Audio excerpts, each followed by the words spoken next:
El fin de semana lo que se hizo es importante, es la tómbola para saber quién, o la selección al azar, para saber qué cargos van a estar sujetos a elección en el 2025. Esto es importante porque hubo ahí en las redes quien dijo que ya se estaban seleccionando a los jueces. No. La mitad va a ser la elección en la mitad del 2025. En el 2025 la mitad de los puestos van a ser elegidos. Y la otra parte en el 2027. ¿Cuáles son los jueces, magistrados que van a entrar al proceso de elección? Pues es lo que se decidió este fin de semana. ¿Cómo?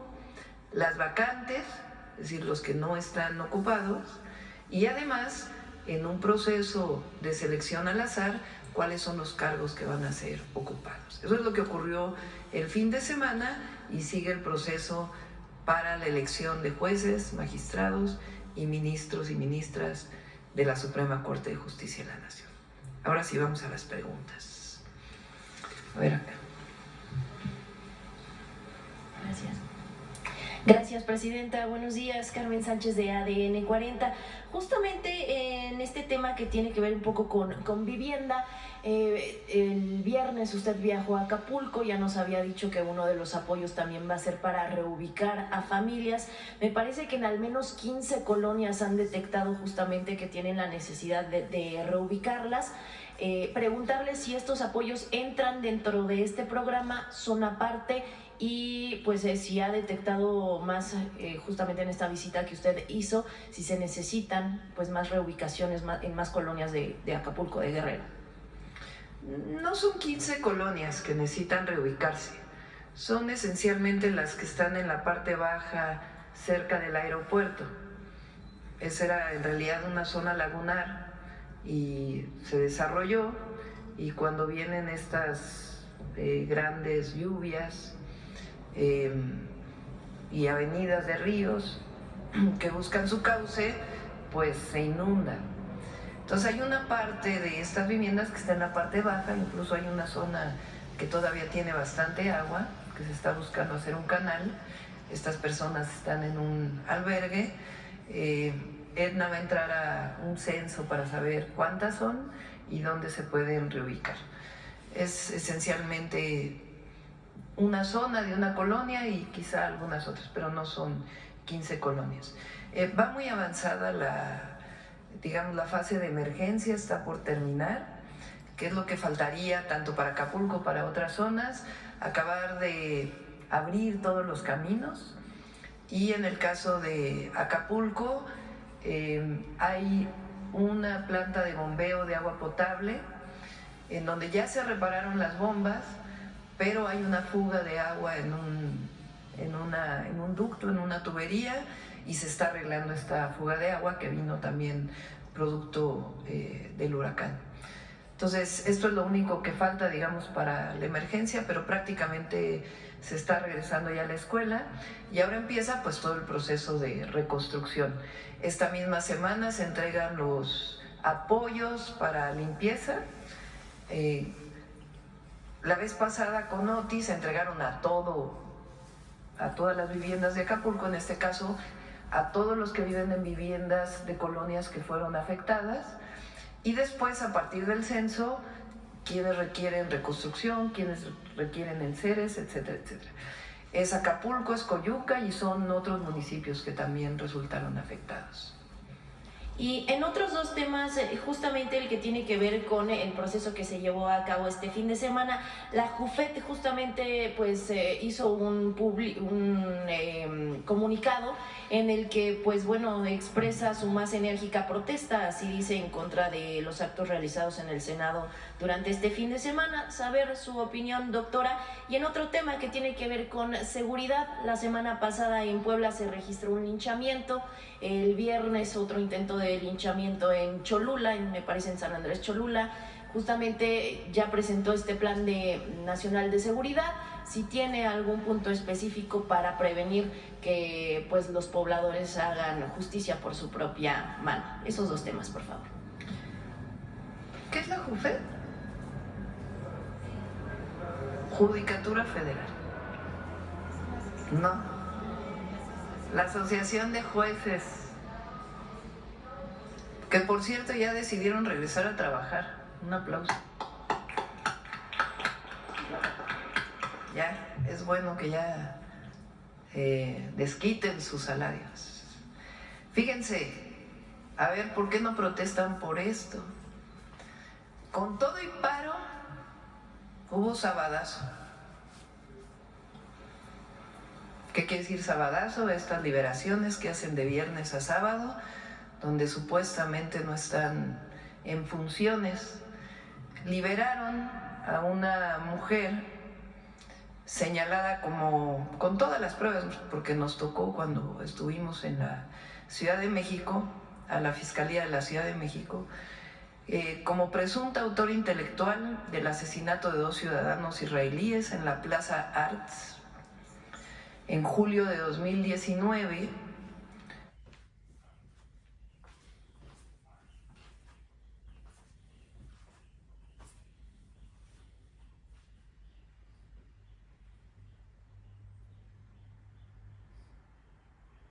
Fue puesta en libertad el viernes 11 de octubre. ¿Cómo es posible que estando en paro? Pero además, ¿saben quién la liberó? Un juez especializado adscrito al Tribunal de Enjuiciamiento del único distrito judicial de Morelos. O sea, ¿cómo? ¿Qué tiene que ver Morelos? Estas son las razones por las cuales hay reforma al Poder Judicial. Porque ahora parece que que el Poder Judicial es perfecto. Corrupción, nepotismo, liberaciones de criminales, donde hay pruebas. Repito, este caso nos tocó cuando fui jefa de gobierno. Entonces, ¿qué es lo que se está haciendo? Un proceso para elegir a jueces, magistrados, ministros y ministras de la Suprema Corte de Justicia de la Nación. Entonces, repito, este fin de semana que hubo una selección de cuáles son los jueces que van a ser electos, a partir de aquellos lugares que están vacantes y de una selección al azar. Como explicó Rosa Isela, viene un proceso en donde nosotros, como Ejecutivo, vamos a determinar una comisión de mujeres y hombres honestos, abogados, abogadas reconocidas, que van a seleccionar. Igual lo hace el Congreso, igual lo hace el Poder Judicial, la Corte. Se nombra este comité, viene una convocatoria, se inscriben quienes quieren participar, tienen una serie de requisitos, promedios, cartas de recomendación, ensayos. Una vez que es revisado que lo que se está entregando tiene sustento, pues a partir de la lectura, de la definición de quienes se inscribieron y de la discusión de estas comisiones, hay una primera selección de quienes van a participar. De ahí puede haber entrevistas públicas para que todas los veamos, por qué se quieren inscribir, cuáles son sus criterios.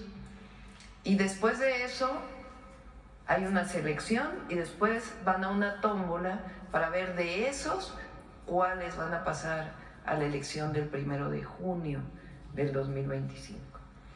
Entonces, ¿por qué hay una elección? ¿Por qué se van a decidir democráticamente, aprovechando los 200 años de la República, el Poder Judicial? Pues porque hay un Poder Judicial que protege a delincuentes comunes, del Fuero Federal y de Cuello Blanco. ¿Cómo es que en paro todavía dan un amparo para quien tiene que pagar impuestos, otra vez se le prorrogue su caso? Ese es el problema. Hay comunicación con el secretario de Seguridad Ciudadana y los secretarios estatales, pues para evitar estos casos. A ver, por acá. Gracias, Presidenta. Buenos días, Claudia Guerrero del periódico Reforma. Quisiera preguntarle si su gobierno tiene detectado este modus operandi del crimen organizado que se ha presentado en algunas zonas aduanales, que en presunta colusión con funcionarios de aduanas, las organizaciones criminales cobran una especie de impuesto adicional o una extorsión a los importadores. Si lo tienen detectado este fenómeno y cómo podría combatirse este problema. Pues si tienen más datos, con gusto lo revisamos. Se está haciendo un trabajo muy importante. Con el presidente López Obrador se avanzó mucho, tanto en aduanas como en puertos, y se sigue trabajando conjuntamente. ¿Cuál es la manera de saber o cómo podemos saber que disminuyó la corrupción? Porque aumentaron los ingresos tributarios o de derechos. Aumentaron con el presidente Andrés Manuel López Obrador alrededor de 250,000 millones de pesos. Y ahora tenemos una estrategia para que sigan aumentando. Si disminuye la corrupción, pues evidentemente ese recurso se va a donde se tiene que pagar, que es a la hacienda pública. Pero si hay algún caso en particular, pues lo revisamos. Hasta el momento no lo tenían detectado como un modus operandi en esas aduanas. Pues hay que revisar el caso en particular que presentas aquí y con gusto lo revisamos. De todas maneras, se está trabajando en muchos ámbitos, en el caso de la seguridad, en inteligencia e investigación y finalmente en carpetas de investigación que lleven a detenciones. Gracias, Presidenta. Y la otra es que quería preguntarle su expectativa sobre la reunión de mañana, sobre el diálogo de alto nivel con los empresarios de Estados Unidos. ¿Cuál es el mensaje que su gobierno dará a estos inversionistas? ¿Qué expectativas tiene del encuentro? ¿Cómo se llevará a cabo? Si gustan, platicamos de eso mañana. Mañana viene Marcelo Ebrard, secretario de Economía, para platicarles en qué consiste este diálogo, el interés que hay de inversionistas, particularmente de Estados Unidos, en México. Y también va a haber una conferencia de prensa después, donde entre otros se van a anunciar algunas inversiones que ya están planteadas para nuestro país. ¿De qué se trata este encuentro? En su momento empresarios nacionales y principalmente Estados Unidos plantearon la posibilidad de que tuviéramos un diálogo para conocer pues cuáles son los beneficios, los incentivos que se van a generar para la inversión en México. Yo lo dije el 1 de octubre, el tratado comercial con Estados Unidos y Canadá abre esta posibilidad de lo que se llama hoy la relocalización de las empresas. Muchas empresas estadounidenses que encuentran en México una oportunidad para invertir y a partir de la inversión poder exportar o incluso tener producción para el mercado nacional. ¿Cómo generar las condiciones para que la relocalización no solamente se mida en un indicador que es inversión extranjera directa, sino que signifique también bienestar, es decir, buenos salarios, vivienda, infraestructura, acceso a agua potable, etcétera, etcétera? ¿Y cuáles son las condiciones para que se den estas inversiones? Donde hay energía, va a haber energía eléctrica, donde hay agua. Entonces nosotros hemos desarrollado un programa que le llamamos de polos de bienestar, en donde la búsqueda es que se invierta, las empresas que tienen demanda de agua, pues que inviertan en el país, en donde hay acceso a agua, que se generen las condiciones de reciclamiento y al mismo tiempo que se siga cumpliendo con seguir aumentando los salarios en el país y que las viviendas que vamos a construir estén asociadas también a estos polos de desarrollo, polos de bienestar. Todo eso es el objetivo de platicarlo el día de mañana. Decía, el 1 de octubre yo planteé que entre nosotros no hay competencia, esa es la virtud del tratado. No es que México compita con Estados Unidos y esté quitando inversiones a Estados Unidos, sino que nos complementamos en este tratado comercial que permite que haya inversiones en México, en Estados Unidos y en Canadá. Gracias, Presidenta. Jorge Alegría, que es el director de la Bolsa Mexicana de Valores, comentaba que a México se le está viendo con cautela. ¿Qué le respondería a usted? Pues no coincido con esta opinión. No sé a qué se refiera. Tengo conocimiento a través del secretario de Economía y de manera directa de muchísimas empresas que quieren seguir invirtiendo en nuestro país. México tuvo récord de exportaciones, es el principal socio comercial con Estados Unidos y esto va a seguir en nuestro país. Y lo que queremos es dar las condiciones para que haya la inversión privada y al mismo tiempo ordenarla. Hans, ahí voy.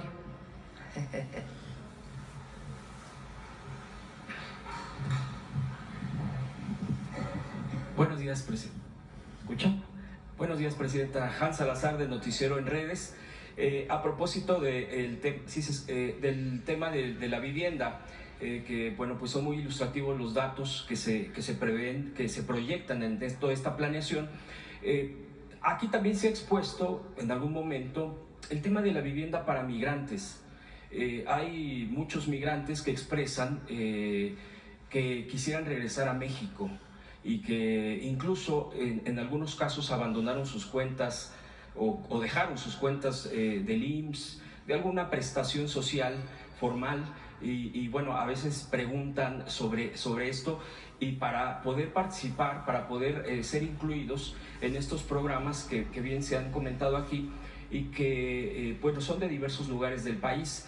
Efectivamente, por ejemplo, Financiera para el Bienestar pues tiene un contacto a través de sus propias funciones para las remesas, para todo este tipo, incluso preguntan mucho cómo es que podemos ahorrar. Bueno, Financiera para el Bienestar, que es parte de la información que se ha proveído, que es a través de abrir una cuenta, una tarjeta, incluso el envío de las remesas, etcétera, y preguntar si estos mecanismos pudieran servir precisamente para poder abrir, no sé si un programa, o dentro de estos programas incluir a los migrantes. Y dentro también en el tema de la vivienda, bueno, ya se ha comentado el tema de Acapulco.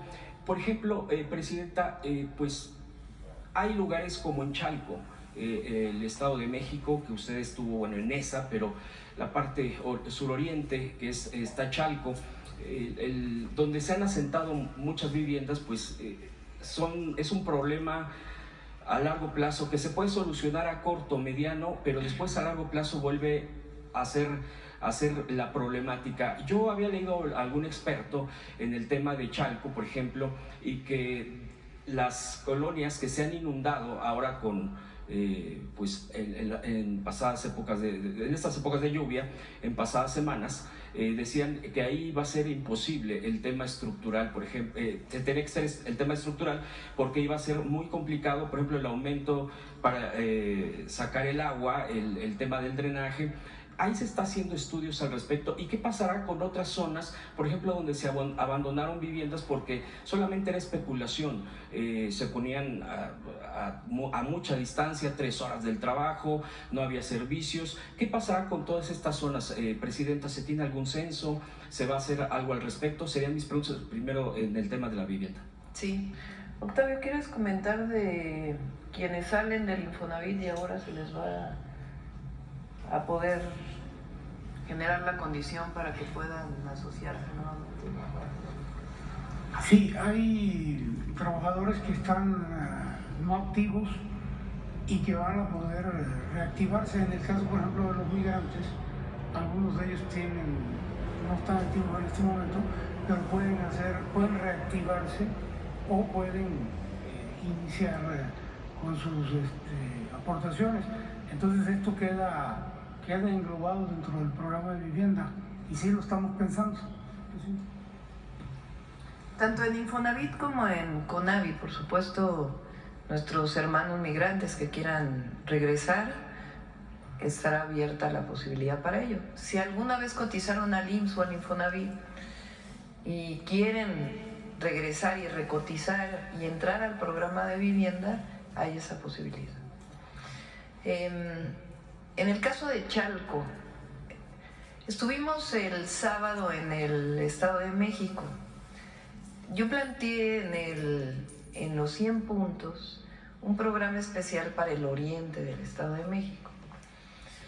El oriente del Estado de México, particularmente los municipios de mayor urbanización, porque también hay una parte como Atenco, que tiene una parte rural.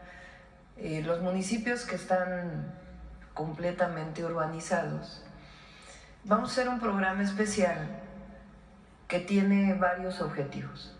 Es una zona de alrededor de 10 millones de habitantes en el país. Tiene niveles de pobreza extrema.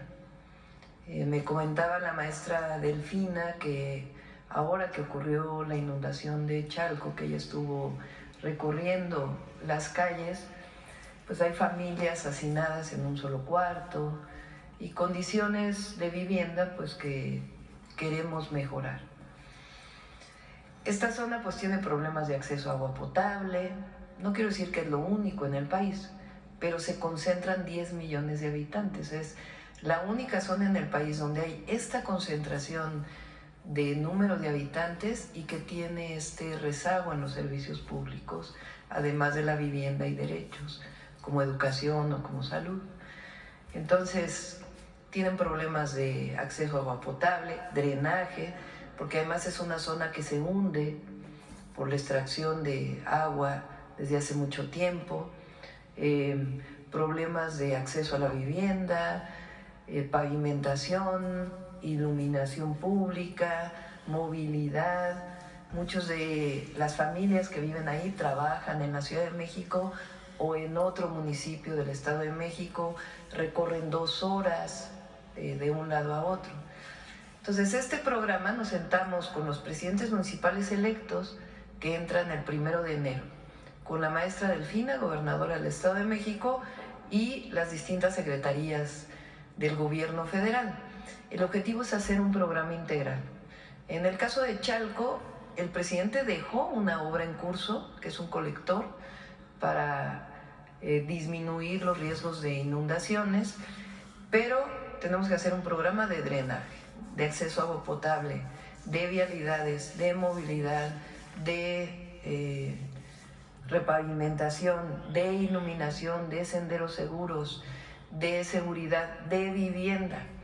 Por eso vamos a destinar particularmente el próximo año la mayor parte del presupuesto de mejoramiento de vivienda para el oriente del Estado de México. Entonces es un proyecto de 6 años en donde cada año estos habitantes puedan ver cada vez un mejor nivel de vida. Nada más para puntualizar, Presidenta, en el tema de los migrantes, bueno, que ya ha mencionado la respuesta, muchas veces lo que les llega a pasar, de acuerdo a todo lo que hemos luego escuchado periodísticamente hablando, es que ellos tienen ganándose la vida ya, el tema de las remesas, pero luego dicen, podemos comprar, pero nos han hecho mucho fraude, porque estamos acá. Y bueno, pues si tenemos a nuestra mamá, papá, a ellos también les dan, es fácil pues defraudarlos. Por eso creo que a través de instituciones, como bien se han marcado aquí, pues hay una seguridad porque, por ejemplo, el tema de Finabien, el tema de toda esta infraestructura de las instituciones que se les puedan brindar, dicen, nosotros sí podríamos estar pagando, sí podríamos estar depositando, pero esa ya es una seguridad que es a través de instituciones. Nada más era una precisión. Sí, de acuerdo. Respecto a los migrantes. Mi segunda pregunta, Presidenta, Usted ha mencionado aquí, de hecho ya han preguntado compañeros, compañeras mías, respecto al tema de laboral. Es toda una problemática porque en varios casos pues se ha arrastrado, o las plataformas que usted ya ha comentado, las aplicaciones, la falta de seguridad social para quienes laboran ahí, etcétera. Es muchas aristas en torno a la problemática muchas veces que se tiene.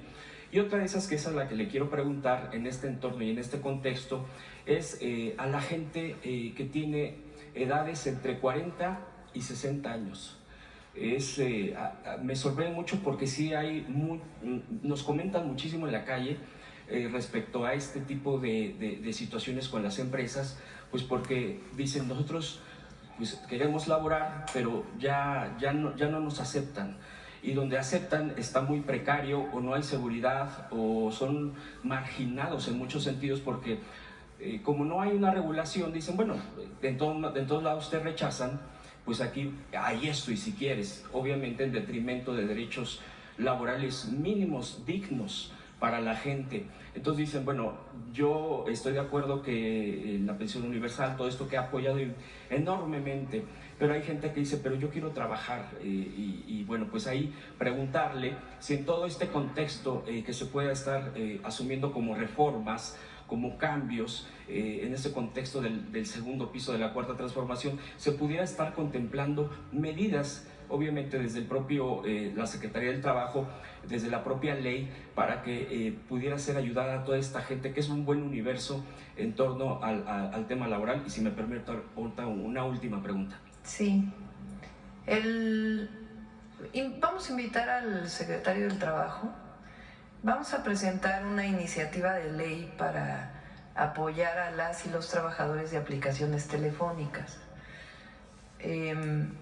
Muchas personas que no encuentran un trabajo formal, a partir del crecimiento de la entrega de comida a domicilio o productos a domicilio, se contratan a través de aplicaciones telefónicas. La mayoría de estas aplicaciones son extranjeras.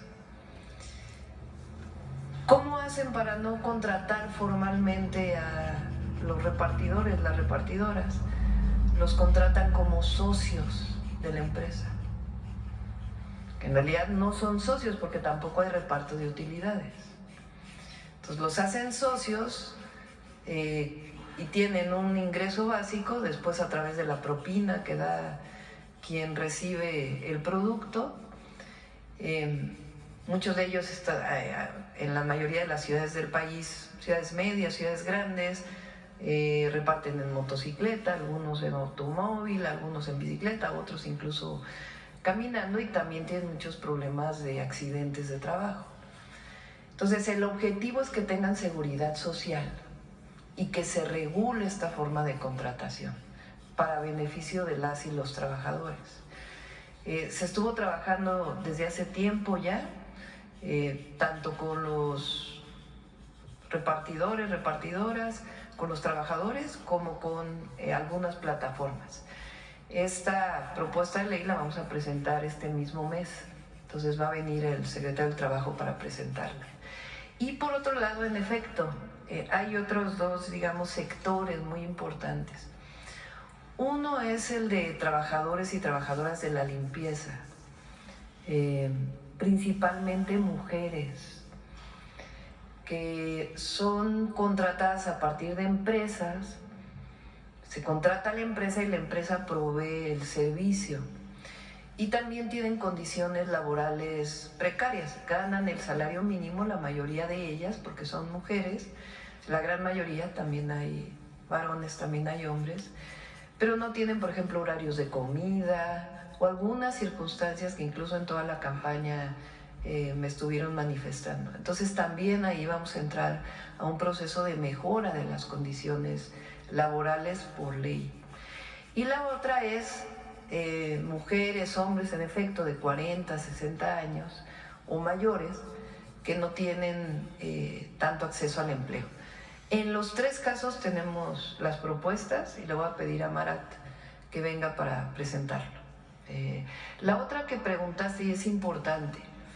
Durante el periodo principalmente de Fox y Calderón, Infonavit se dedicó a construir viviendas alejadas de los centros urbanos, que muchas de ellas están abandonadas. Se habla incluso de 600,000 viviendas abandonadas, o incluso algunas que han sido ocupadas por quienes no son los dueños originales y que ya viven en estos lugares. Y Octavio tiene la tarea de hacer un programa para poder resolver esta problemática. A diferencia de entonces, que en realidad era un programa para las inmobiliarias, era un programa de desarrollo inmobiliario, en donde quienes se beneficiaron fueron empresas inmobiliarias que incluso algunas de ellas quebraron, porque no estaba planteado en términos del derecho a la vivienda, no estaba planteado construir viviendas a través de desarrolladores inmobiliarios, también con mucha corrupción y especulación. Entonces, hay que dar una solución a esas viviendas, esas 600,000 viviendas. Lo vamos a presentar porque Edna, Octavio están trabajando sobre ello. Pero este programa es completamente distinto. Si se fijan, estamos pensando en terrenos donde se construyan las unidades habitacionales cercanos a los lugares de trabajo, donde haya servicios, donde haya acceso a transporte público. Y el objetivo es dar vivienda, generar vivienda para quien más lo necesita.